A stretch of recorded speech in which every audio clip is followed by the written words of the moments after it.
This is Pager. He's a 9-year-old macaque who had a Neuralink placed in each side of his brain about 6 weeks ago. If you look carefully, you can see that the fur on his head hasn't quite fully grown back yet.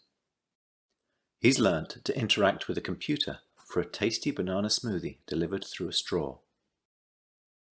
We can interact with the Neuralinks simply by pairing them to an iPhone, just as you might pair your phone to a Bluetooth speaker.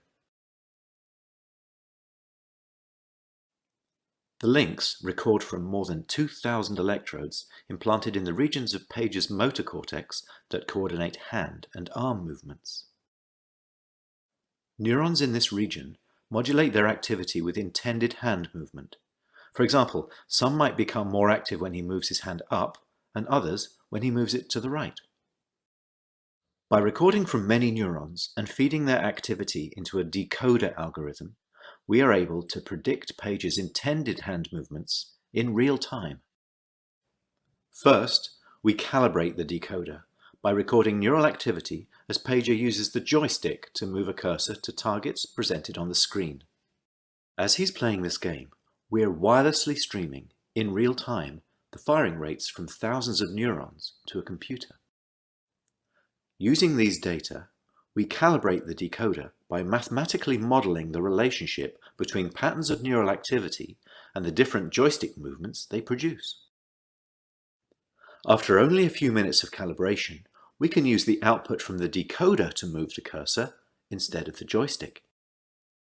Pager still moves the joystick out of habit, but as you can see, it's unplugged. He's controlling the cursor entirely with decoded neural activity.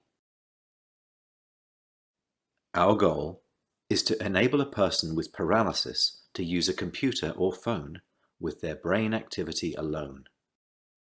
Because they wouldn't be able to move a joystick, they would calibrate the decoder by imagining hand movements to targets.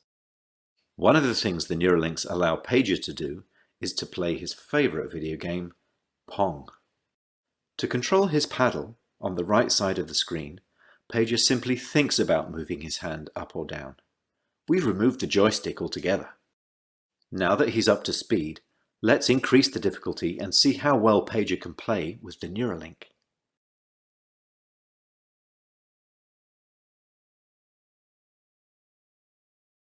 As you can see, Pager is amazingly good at MindPong. He's focused, and he's playing entirely of his own volition. It's not magic. The reason Neuralink works is because it's recording and decoding electrical signals from the brain. Great game, Pager. And what better reward for a monkey than a banana?